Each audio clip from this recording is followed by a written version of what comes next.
James. Rosie. Jimothy. Rosanna. It was a simpler time. I had just finished drama school and a creative writing degree and realised I was qualified to be a waitress or a podcaster. You had boy band, sideswept hair and a lip piercing. Oh, it was a time. It was a time. And for about 24 hours, every person on earth thought they could single-handedly end a war in Uganda just by watching a YouTube video. Today, I was so excited. I'm giving you just the gist. Money of KONY 2012. Yes! I was actually thinking. I was thinking about this yesterday. Why? I was thinking of KONY 2012, and I was like, I hope we do this one again soon because Yeah. it was just such a moment in time. I remember where I was when I first saw it. I was kind of full of hope and belief. Yeah. And then I heard the first iteration of the Just Gist episode of 2012, and I felt like a fool. Did you really not realise the whole thing was nonsense until you heard the JTG Yeah. original episode about this? Yeah, I was like, what? Oh my God. Maybe because I started working at Mamma Mia at the end of 2012. So by the time all of this was blowing up and then in 2013 the fallout of it was happening, I was very much online because I was an online writer. So maybe that's why I was across it. I got the first the video, the power move, the choreography, and then our lives moved on. Which I think is what most regular people would know about KONY, like KONY 2012. Like, oh, that video came out and we saved and or killed him, right? What was his deal? Like people they're just that was it. Everyone just moved on with their lives. We fixed it. Yeah. We fixed it. We made KONY famous and we fixed it, right? No. Today you're going to get the money of what went on with KONY 2012.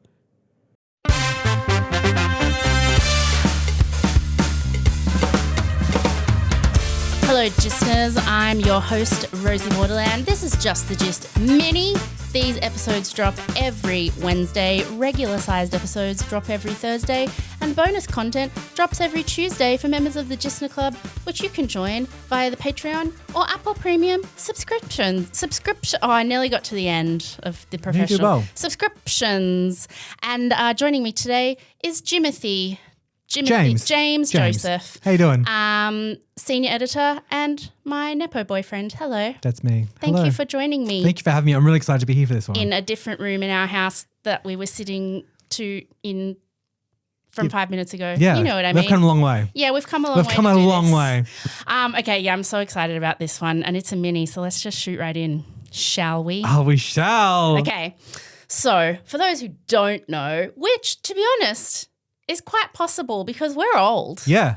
And 2012 was like, I mean, you and I went out to lunch a couple of weeks ago in Melbourne. We were at this bar and I said to you, everyone serving us is a child. Like I'm at that age now where I'm like, oh, the people who are younger than me, like adults are 20 years younger than me. Yeah, it's crazy, isn't it? What? Yeah. So I guess I, should slightly explain what KONY 2012 was. It was a YouTube video that came out March 5th, 2012, and it was 27 minutes long, and it was the very first YouTube video to hit 100 million views in less than a week. Wow. Which seems not quaint now. It does. Because that's just so someone like Taylor Swift would be disappointed if one of her music videos didn't hit 100 million in, I don't know, a day or something. So it felt like one of the first things that went kind of viral. It did. It was very much like a community kind of based moment, like a collective moment that everyone sort of was watching the same thing, but also there was a call to action in it. So everyone was caring about the same thing and talking about it and getting say what you will about the kids who did this, they were smart at making things go viral, at least at the time. This thing just exploded, and the video's goal was to make a man called Joseph KONY famous. Now, this all comes back to a young gentleman called Jason Russell, who was the person who made the KONY 2012 video. Jason Russell was born in 1978, so he's, about 10-ish years older than us. He was raised by very evangelical Christian parents who ran an evangelical theatre group called Christian Youth Theatre. God, there's an insufferable person if you ever woofed. He was 13 when he was interviewed in the local paper about his devotion to theatre, and he said, "It's my life. It's what everyone around me did. I didn't even think about it. I did my first show at 8 and I've done over 20 plays since. You can't do this if you don't like it. You have to commit yourself to it." So that's the kind of thing he's saying about theatre at 13 years old. Intense. An intense kid. Yeah. He goes on to graduate from USC School of Cinematic Arts in the early 2000s. So, you know, this is a classic theatre kid, drama school kid, through and through. He's since actually revealed, because he's still on Instagram a little bit, from his first day at USC through graduation was best friends with John Chu. Oh. Who directed Wicked. Yeah. And his wife, Jason Russell's wife, and John Chu wrote and sold a script together back in the day to Steven Spielberg. Before all of this happened. Did it get made into something? It was called Moxie. Have you heard or seen that? I don't know. No. This is just stuff that's popped up in the research I've been doing. So, and I tried to look into if John M. Chu is connected to this whole thing in any way. Either he wasn't, or he's had it scrubbed, because I couldn't find anything. But they were definitely they went through, film school together, drama school together. After graduating film school, Jason and a couple of friends decided they wanted to make a documentary about bad things happening in Africa. And they didn't know what. No. They just had a vague inkling that bad things were happening in what I'm assuming they thought was a single country, Africa. So they head to Darfur thinking they'll definitely find some interesting stuff there to make a documentary. And this isn't unheard of, in particularly Mormonism, but also in a lot of those kind of evangelical sects of the sects, Sects. Yeah, of the Christian sort of faith, going on a mission or just going to another place in which you feel like there are underprivileged people who need your help because God loves you. That's a thing they do. So, that's... And sometimes it goes very badly, like John Allen Chu. Chow. Who thought one of the last untouched tribes on earth needed him to spread the word of God to them. And they said no. They said no thanks. And he said, I'm going to come back and try again. And they said no thanks. And he said, I'm going to try one more time. And they shot him and killed him with a bow and arrow. Another one of our mini episodes, please, guys. So these guys are like, let's go to Darfur. We'll find some interesting stuff there to make our documentary, because for them it wasn't so much about helping, it was about making Can you just documentary. Go to Darfur? Well, they did. Really? And they went there, but they didn't find anything interesting enough for their documentary. So they were like, screw you guys. Probably needed help, but they were like, no, this is about making a documentary. And so then they hear that there's child soldiers in northern Uganda, and they're like, oh, yes, jackpot. So they head to northern Uganda. And the situation is awful. This is just the gist. So I'll give you a very brief, please understand when I say this is a very brief rundown. Basically, there had been quite a lot of civil war in Uganda, different groups fighting to be in power. One group ended up the government. Another became a rebel group called the Lord's Resistance Army, or the LRA. That group was led by a man called Joseph KONY. And what the LRA was notorious for was kidnapping Ugandan children and forcing them to become child soldiers. Oh. They would make them shoot or hurt family members before taking them away, the idea being they'd be too ashamed to return. They would indoctrinate kids into what was essentially a cult. It's said that over the years the LRA could have kidnapped, somewhere around 30,000 children. It's an awful, awful situation. By that point, though, the LRA was mainly hiding out in the jungle. So Ugandan kids who lived in smaller villages on the sort of outskirts of the city close to the jungle, they would leave their homes at night. They'd walk all the way into the city called Gulu at night to sleep because it was safer for them to sleep away from the boundaries of the jungle. And so this was like a kind of bizarre situation in the main city every night where there were hundreds of kids sleeping on the streets who weren't actually homeless. They were just walking kilometres every evening to sleep there and then walking kilometres home every morning just to sort of try and keep safe from the LRA. And Jason and his friends realised like, oh my God, this is it. Like this is our documentary. Kids. They're great on film. Are what will make an awesome documentary. So they follow a group of boys and one boy in particular called Jacob. And while they make this journey into the city every night, they follow Jacob's story and his journey. And Jacob had already lost a brother to the LRA and he was like clearly very traumatized. So they get all this footage of him and some of his friends, and the group with Jason return to the US and they take all the footage they got and they turn it into a documentary called Invisible Children. And then they start a charity called Invisible Children, Inc. And like, I know I'm very cynical about all of this. And like, you might be thinking, come on, like, Rosie. What's the harm? They're like, trying to do a good thing. Sure, they're making a documentary for their own means, but they're trying to do something good in the process. What are you doing? Exactly. Like, they're at least doing something. Like, yes, sure. But it's when you get into like the nuts and bolts of what the charity actually does that it's like, okay. So is it one of those awareness building charities? Yes, it is, my friend. Yes, it is. So Invisible Children's main goal is to raise money. The money they raise is not going directly to help children and their families in Uganda. It's not going directly to programs that will help rehabilitate and treat child soldiers who have been lucky enough to find freedom.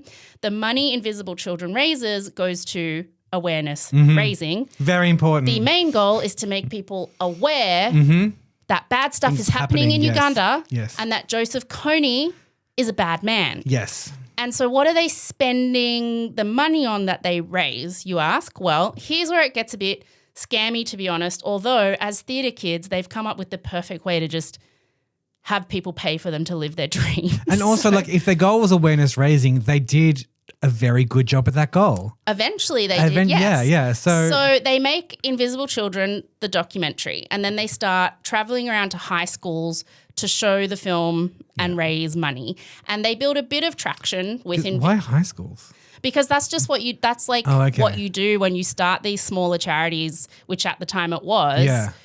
You travel around to like universities, high schools. Like high schools is generally a good way to get a foot in the door if you want to be giving presentations about stuff. Okay. It's not like you can just go, okay, I'm going to start doing the corporate circuit. Yes. Like high schools is like kids want to know things. High schools are always looking for interesting stuff for assemblies. I was like, if they're raising money, children are probably not way to go. Yeah, but it's like you're getting from the door to them. Yeah. And they get to do performances as well. I see, they perform. Yes. Which is kind of what this is all about, isn't it? Yes, yes it is. Yes, it is. So they're going around to high schools, they're showing the film, they're doing little performances, they're raising money. They start to build a bit of traction. And Invisible Children, the documentary, does get viewed like over a couple of years, a couple million times, which for the time is big. So then they start traveling more, the group, and they start raising more money showing the documentary. And at this point, they've raised enough money that they're like, let's make another documentary. So they do, and then they make another, and then they travel around showing that one, and they raise some more money, so then they make another. And they're just like some of them are 6 minutes, some of them are 9 minutes. They're not like full-on documentaries. Yeah. It's basically a bunch of like university-aged guys filming shit on their iPhones, although iPhones didn't exist yet. But they're just filming stuff in Uganda, then coming back, editing it together, and going around doing little presentations, raising money. That's kind of what they're doing. And they get to like put on little shows. Yeah. So they are pretty much just raising money to raise awareness, to raise money, to raise awareness. And they go around being the center of attention at like high school assemblies. Then they do get like kicked up to bigger conferences. So they start doing more corporate gigs, stuff, like corporate gigs, whatever. But still, something like 89% of the money they're raising is going to filmmaking and travel costs to raise awareness. But people are on board. Yeah. Like people, you know, it's little like black children in Uganda being kidnapped by a scary man. Like people are into it. Kristen Bell at the time was heavily involved in Invisible Children. Like there was quite a bit of celebrity involvement. And even if you wanted to like, there's not much money in the arts, so if you want to be in a performing theatre troupe, this is one way to get it funded and do it. Yeah. You raise money to raise awareness, to raise money, to raise awareness. And the whole time you're just making little movies with I'm you a in paid them, actor. and you get to perform. You have to, hey man, it's all showbiz, baby. So then they make a film called Invisible Children, The Rough Cut, which is where they're sort of trying to put together something that they're hoping will eventually become like a feature-length documentary rather than some of their like 5-minute, 7-minute like bits and pieces they're putting together. They also host an event called Displace Me where you made a donation and then spent the night sleeping outside like the kids in Uganda. So it's kind of like the winter sleep out. Do you remember that from when we were kids where you donate or raise money and then you sleep outside? Camping, yeah.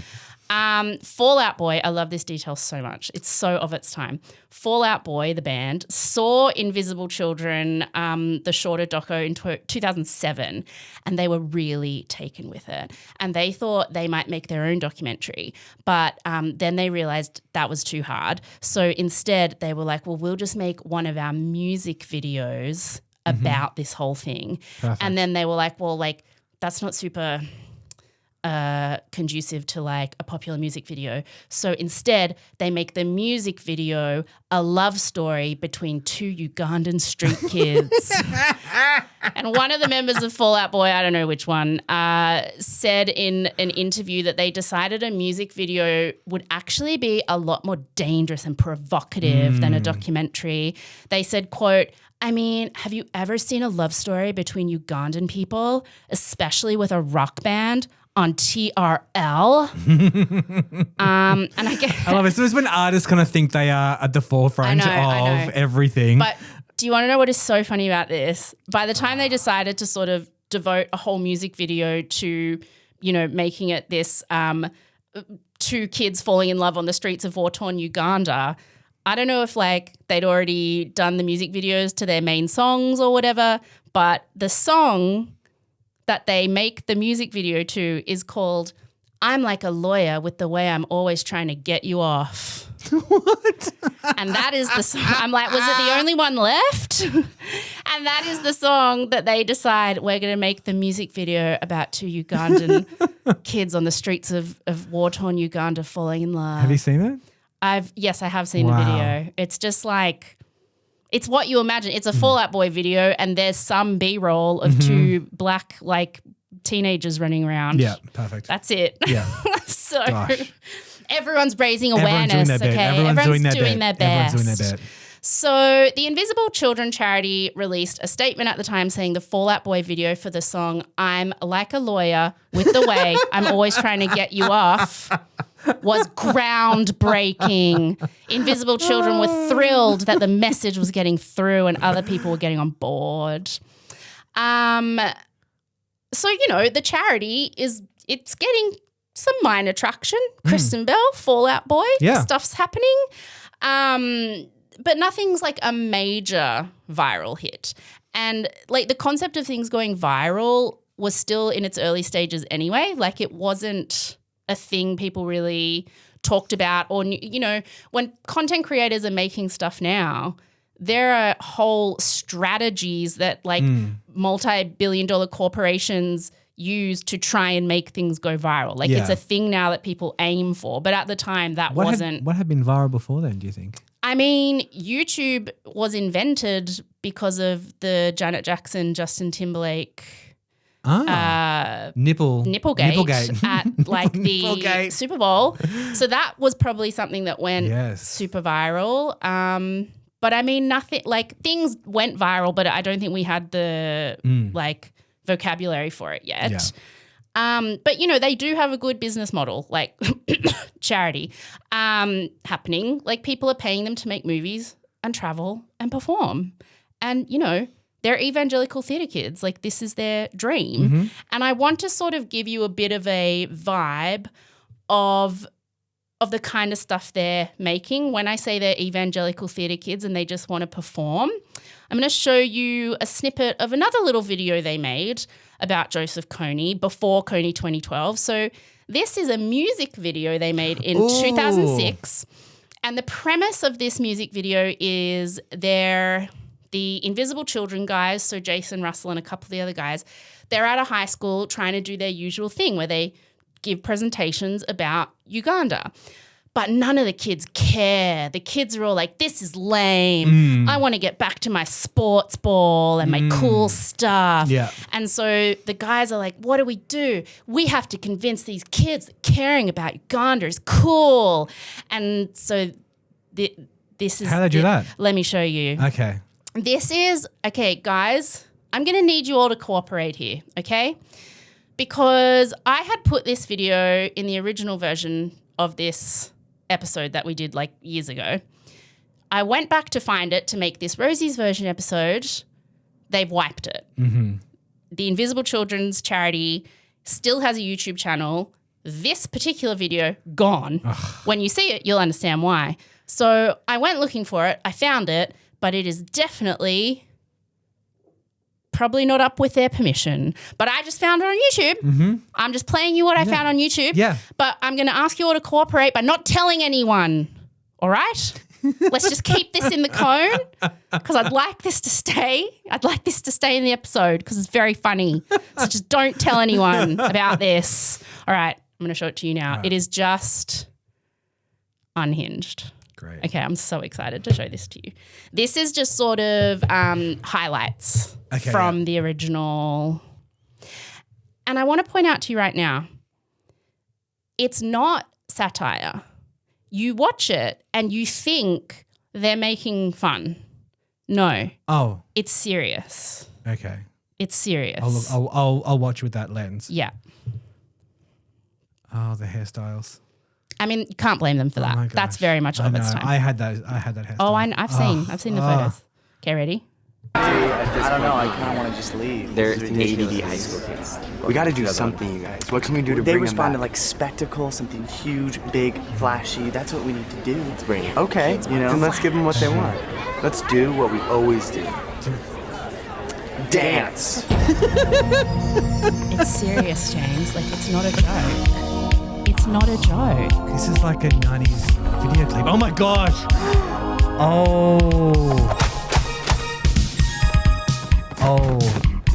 I don't even know how to describe what I'm watching. Some dance moves. I mean, you can understand why they took it down. Okay. There's lasers. He's shooting lasers at people. Essentially, these three guys are doing a dance performance for a high school assembly. And they're dancing like a boy band, and it looks like it's meant to be satire, but it's actually serious. And they just shot lasers into the audience at high school kids. Yep. And the high school you can't do that today. Who got hit by the lasers suddenly were in cool street clothes and came, and kind of like when Bart Simpson suddenly has a skateboard, and sunglasses, and now they're all dancing together. And now we have the moment. Bad times. Okay, let's pause for a moment. Okay, yeah. So then they turn to colourful clothes. They all jump down and like dance with them. And so there's the cool kids who get it, who are cool and understand how important Africa is. Yeah, and we're doing the classic thing of like a performance at a high school happening, and all the kids in the audience who like haven't joined in are looking like, I think this is lame. But then slowly all their heads start bopping and their mouths slowly start smiling like, maybe these guys are cool. Yeah. Maybe these guys know what they're talking about. Maybe war in Africa in Uganda is something that we should care about. And then the lyrics are basically like, KONY's bad, stuff's happening in Uganda, we need to end war without a gun. And then they rip their T-shirts open and there's a picture of KONY and it says, we're in bad times. And the chorus is, we're in bad times. Something, something, yeah, KONY, yeah. I want to reiterate again, it's not satire. They tried to make this like a cool video for the kids with a Z. And to be fair, I think the evangelical Christian kids in high school are kind of nerdy. Like, I do think they thought this was really cool. This was probably their audience, yeah. Yeah. Yeah. But it's crazy. Like, shall we continue? We need to congregate and demonstrate so one day we can celebrate. And now all the kids in the high school are like, we get it. We're all going to dance. And all the kids are suddenly in cooler clothes. And they're dancing. Now there's a dance circle. It's very Glee. Yes. Very High School Musical. Yes.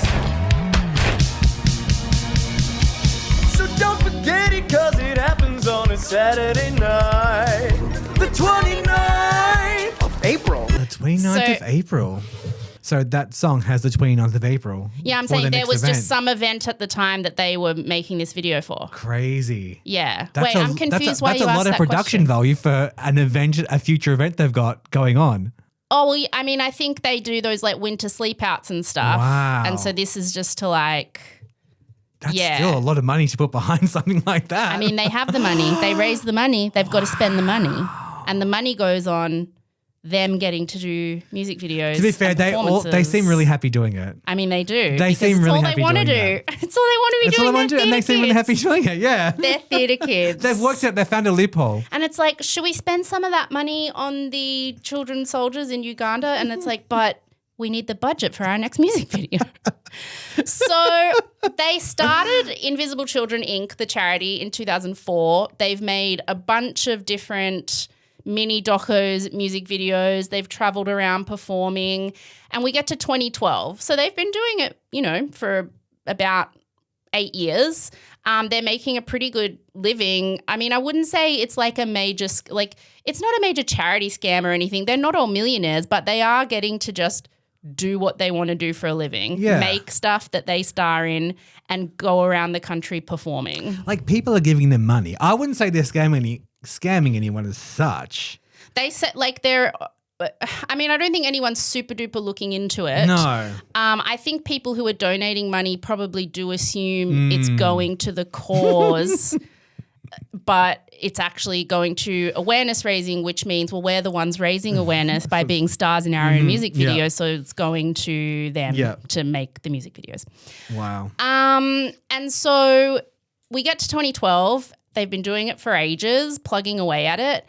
And they release KONY 2012 on the 5th of March. And they're expecting it to be the same as all the other videos they've done. They've done, like, if you go to the Invisible Children YouTube channel, there's so many of these little clips, mini docos, whatever. And this is just another one in like a long line of ones they've done. What made this one different, do you think? Is it just that they were making so much that eventually one of them was going to get traction and take off? I think maybe it was just like by virtue of how many they'd done. It was a numbers game. But I think also they got really good at understanding what would work to go viral because they had been doing it a while. But also, they just kind of clocked on to something that they weren't expecting. Because if they had been expecting it, they would have been better prepared. Yeah. Like, to them, this was just another one of that video I just showed you as far as they were concerned. So it explodes. And I'll describe it a little. I mean, it's all centered around Jason Russell, not really around the child soldiers in Uganda. He has now a 4-year-old son. He's married with a 4-year-old son. And in KONY 2012, he's telling his son on camera, like in very simple terms, because his son is 4, about this terrible man called Joseph KONY and all the terrible things Joseph KONY does. And his son is like, well, like, that sounds really bad. And he's like, yeah, it is bad. And then his voiceover is like, if even my 4-year-old son can see this is bad, why can't anyone else? And it's kind of like, I don't think anyone is disputing that kidnapping children to be soldiers is bad. Like, no one is disputing KONY's bad.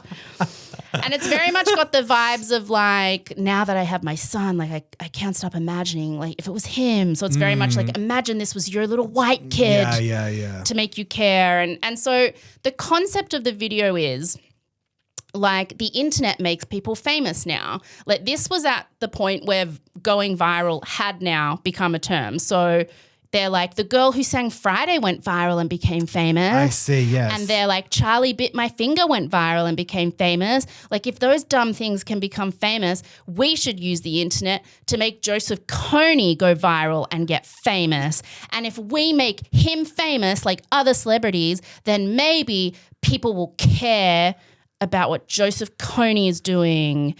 And like there's no next steps. Yeah. Like there's no and then what? It's just Joseph KONY's doing really bad stuff in Uganda and we'll make him famous.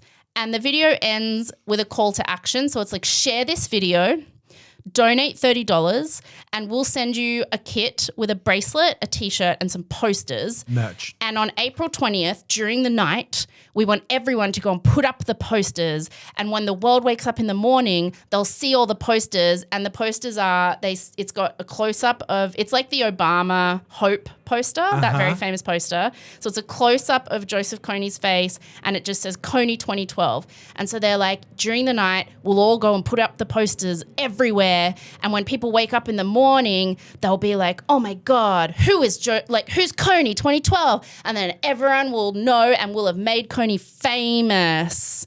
And so this thing explodes and they wanted it to go viral. Like that was sort of what they were hoping for because that was a new thing that people were understanding you could kind of plan to go viral, like if you planned it well. So they did try. I don't think they were expecting it to happen. But, you know, they put in effort in a way that like they made the video very straightforward, very simple, very easy to understand. They focused on the cute little white kid, I have to say it, like Jason Russell's son. They used hashtags, which at the time were new but were like important for the way the search algorithm worked on YouTube. So they had hashtag KONY 2012. They had hashtag make KONY famous. So that helped it on Twitter and Instagram as well. It was just easy. You watched the video, you shared the video, you didn't even have to buy the $30 like kit. You could just share the video with the hashtag KONY 2012, hashtag make KONY famous. And you're like, oh my God, I just helped Uganda. Like it really did make people feel like they were helping without actually doing anything. So this thing hits 100 million views in 6 days. Jason Russell becomes the biggest celebrity in the world like at that time because everybody wanted to interview him. Like this video went nuts and it was like a compelling video. You know, it starts off with him telling his little son terrible things are happening in this country because of this terrible man. And then it like goes into a bunch of detail about how awful it is, these children being abducted. And they're like, you know, there's 30,000 children that Joseph KONY has abducted and no one's doing anything about it. And you know what? All we all have to do is make him famous. So then if he's famous, they'll catch him, right? Yeah, like the world will care. That's kind of the logic. We'll make the world care. Yeah. And so they made you feel like just by sharing this video, you've done something. Like they say that this is where like clicktivism or slacktivism, the term slacktivism actually was coined to talk about KONY 2012 because you didn't really have to do anything.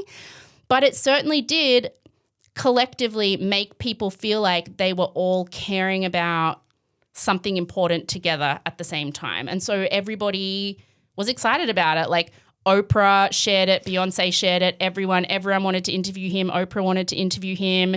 Like literally it was like if you haven't shared KONY 2012, do you not care about kidnapped children? Like do you remember at the time on Facebook, Twitter, whatever you had, everyone was like hashtag KONY 2012 sharing the video. I care about the children.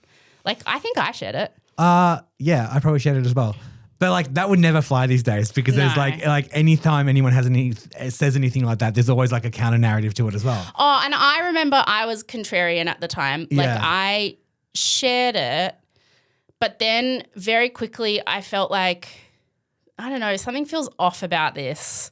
And I remember putting up like this very like sanctimonious post on my Facebook, like guys, think more independently about things. Think critically about what this is. Like, yes, we should be trying to help these children, but do you even know where your money's going? Like, I put up a thing like, I'm thinking more about this than other people. Like, I don't know, whatever. It was just like it went viral at the time. I remember having conversations at work just us finding it funny. Like, I don't know why. Like, we didn't necessarily take it seriously. Yeah. I was working for a welfare organization at the time, so maybe that was because we were like, we're actually doing some real problems, you guys. Like, you know, give us some money. Yeah. But so I remember it was a bit of a.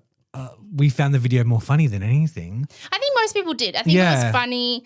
I think when it initially was all getting shared, it was excited because this was a time when we were far less sophisticated when it came to stuff going viral like this. And it was exciting when something went viral and we were all sharing it. Like, it was one of the first times it had happened really like this. I just remember choreographed kind of like hands, like fists in the air, groups of people doing fists in the air. I remember just finding that just hilarious. Just like just the choreographedness of. If you want to understand the vibe of the KONY 2012 video, it was very similar. The vibe and the tone was very similar to the disastrous Kendall Jenner Pepsi activism commercial. Yes. Very much like that. Perfect. Very much like that.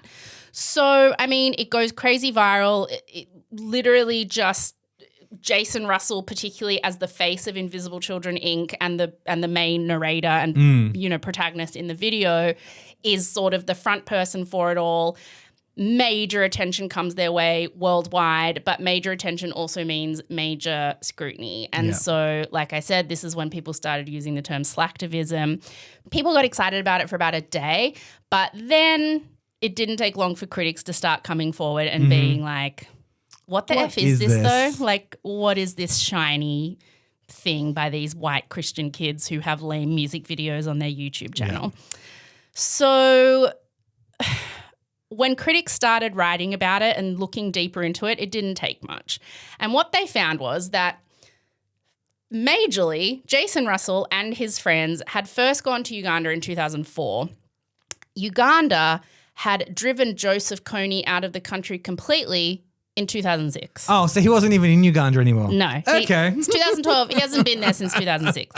The LRA... what they were doing worked. LRA, yeah, they did it. They had done it. The LRA was, by that point in 2012, thought to only be made up of a few hundred people and was in the sort of surrounding jungle of like some neighboring countries, but not in Uganda anymore. And they hadn't been there for about 6 years. And so the whole message of the KONY 2012 video is like, we need to help Uganda. We need to get KONY out of Uganda. And Uganda was kind of like, here. we did. Yeah. We did. KONY's 6 just years like, ago. I'm not even there, guys. Like, we're good. We're good. And Invisible Children Inc. say, like, we're just trying to make a complex issue as simple as possible. Like, we understand the intricacies of this. Like, yeah, he may not be exactly in Uganda by measurements on a map, but he still exists and there's still issues and we're raising money Uganda, or whatever. Yeah. And they're like, so, it's like we can't really get people to watch a video and make it go viral if we're getting really deep into the weeds of like a decades-long civil war. That's sort of their initial response. A bit like and this I'm podcast. like, that's fair enough. I'm like, this podcast is called Just Gist, man. I get it. Like, Details, schmeetails. No, but I mean, it's more like, think about your audience and your intent. And if your intent for them is awareness raising so they can just do more high school assemblies, like... Sure. No, they wanted that video to go viral. You're not going to do a 2-hour, deep dive into the intricacies of that war. You're going to go top line. You're going to make it simple, like we do on this show. Like, you want information to be understandable, accessible for everyone. Like, I get it, sure. So people are like, okay, I guess, but you say in the video that the LRA has kidnapped 30,000 children. That may be true over decades, but like as of today in 2012, the LRA is no longer in Uganda and they're estimated to have a few hundred members, most of which are adults. Yeah. And so it's like, okay. And then people started asking about the whole awareness raising thing too, because like they're not just asking you to share the video, they are, but they're also asking for donations to their own charity, Invisible Children Inc. And that's when people start digging into the finances and realizing that essentially they just raise money to make videos, to raise money, to make videos, to raise money, and on and on and on. So it's implied in KONY 2012, and like the reason I'm not playing it to you is it's 29 minutes long. It's the longest video they've done. You can go and watch it. It's still there, but like you get the idea of what it is. It's implied in KONY 2012 that the money you donate will go directly to the children. Like it's implied. If you watch it, which I did today, it's like they don't say it, but it's implied. Like it's implied unless you stop and think about the wording of it. Yes. You know? So critics are kind of like, okay, like you've simplified the issue. Sure, that's fine. Like there are always reasons to make things simpler and easier for a wider audience to understand. But you've made people care now. Well done. So what's next? Like what's the plan then besides you guys taking money and making another video for awareness raising? Because awareness raised. Awareness raised, but also awareness raised for an issue that is no longer really an issue anymore. Yeah, and it's like you've literally made this the most viral video in the world ever. So awareness raised, box ticked. Like what's the plan, guys? And Invisible Children are like, oh my God, yeah. No, we understand. That's a fair enough question. And it takes them a few days, but then they sort of come up with this answer. They're like, yes, we're an awareness raising charity. So obviously we don't have the resources or expertise to be going into a country to save children. So our goal is to lobby the US government to send our military to Uganda to help them kill KONY. Who's not there. And everyone's like, so your solution is to go to war? Like in a country to catch a man who has not been in that country for 6 years? And also, like, if you're thinking logically about it, the LRA, which apparently only has a few hundred people left who are adults, but it's probably made up of children he kidnapped who have now grown into adults. So you're essentially saying you want to send the US military in to kill the grown-up version of children that he had once kidnapped. And also they want to, like, cooperate with the Ugandan government, which is, you know, again, this is just the gist, so we won't get into the weeds of it, but like a regime that also had a terrible human rights record and is said to have used very similar tactics to the LRA. It just so happens that they won. Yeah. So they also took the film to Uganda to show people in Uganda and they were going to go on a tour. But at the very first screening, people were jeering, throwing things at the screen, hated it so much that they had to finish the screening early. They couldn't even finish a 29-minute video and they had to cancel the rest of their Ugandan, tour. You know, like live tour or whatever. So Jason Russell and his evangelical theatre kid friends definitely got their wish. Like they became famous very quickly in about 10 days. But in becoming famous, the veil was kind of lifted on Invisible Children Inc. and what the charity had been doing and how it was operating. And everyone was kind of like, this is bullshit. And while this tide is turning, there was a few days where everyone was excited about it. Oprah was like, I want to talk to him.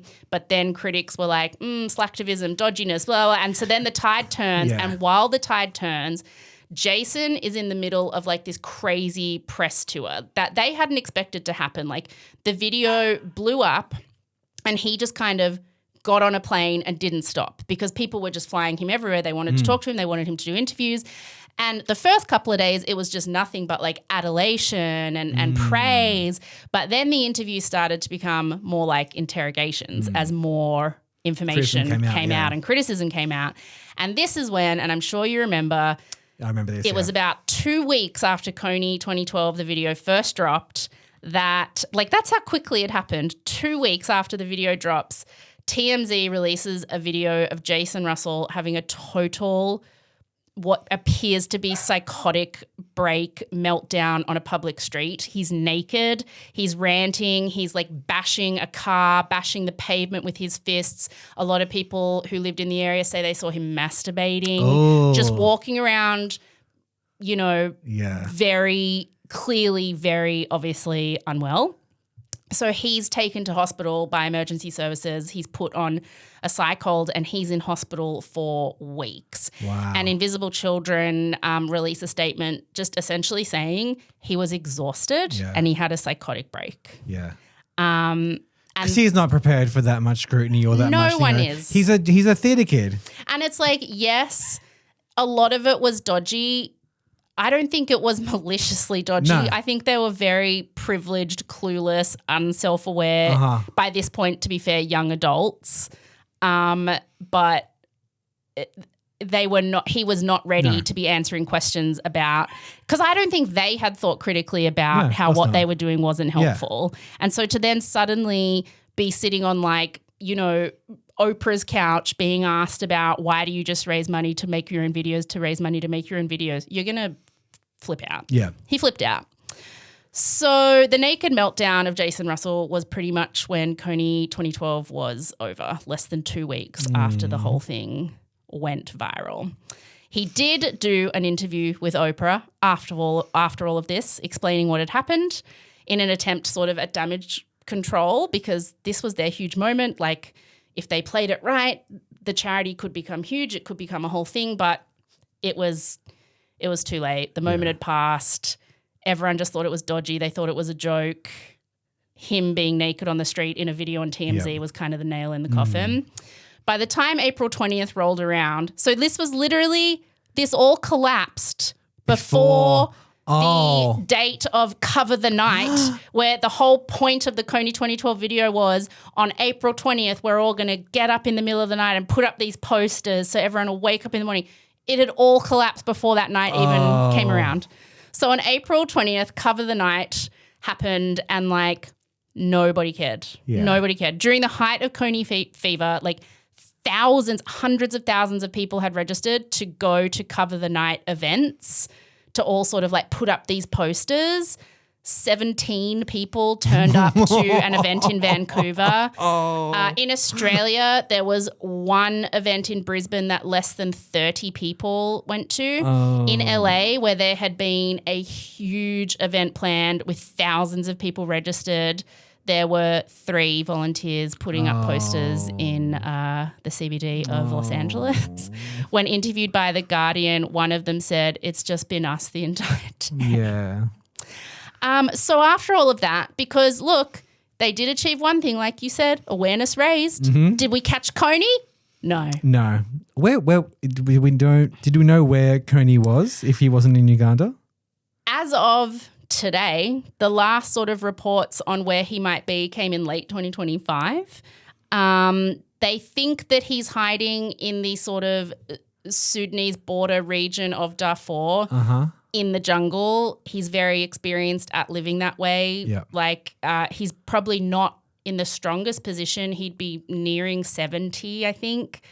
He probably, they think, has less than 100 soldiers at this point.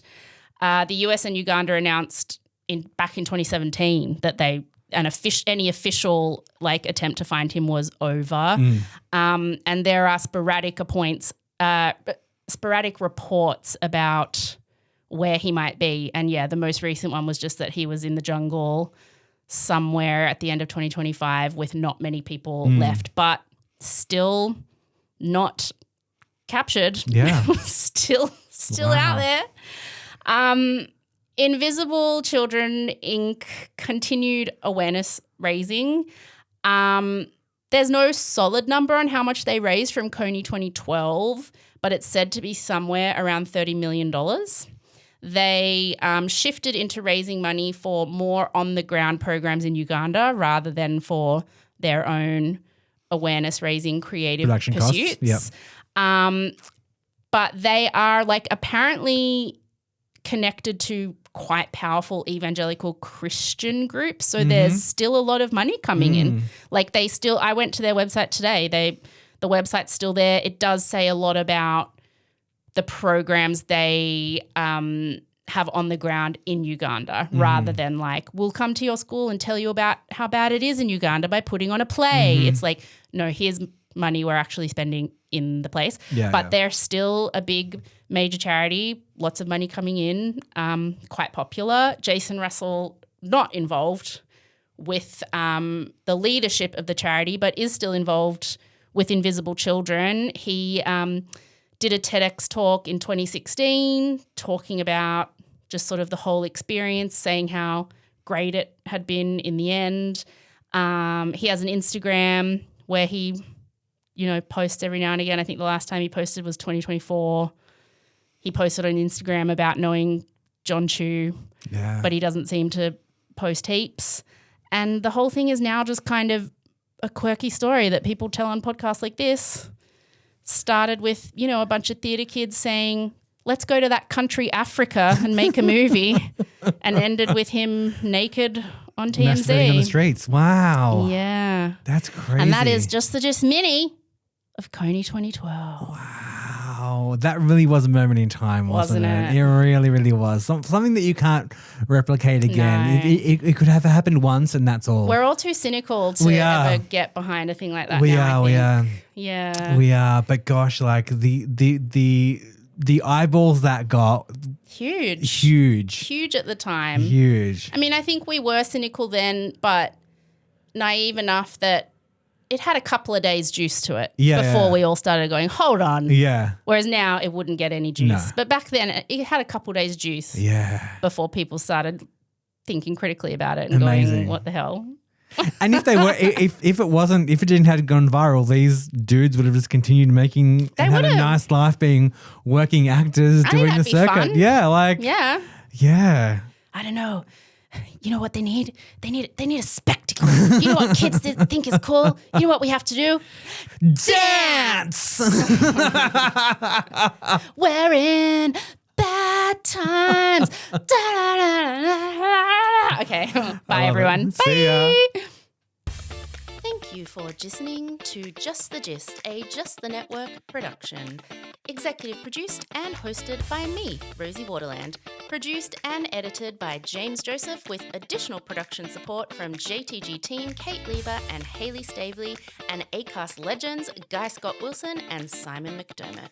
Looking for breaking news? It drops on the Just the Gist Patreon every Tuesday, along with a whole lot of other bonus audio, video, and behind-the-scenes content, which you can access for just $1, $1 a week by clicking the link in the show notes or searching Just the Gist Podcast on Patreon. Follow Just the Gist on Instagram and TikTok at Just the Gist Podcast, and watch the video version of every episode on our YouTube channel, also at, funnily enough, Just the Gist Podcast. Follow Rosie, that's me, in all of the places at Rosie Waterland. Want to give us a suggestion? Tell Rosie to stop singing so much? Email us at hello@justthegist.com.au. Thank you, as always, for listening. Now go say something impressive at a dinner party. Bye.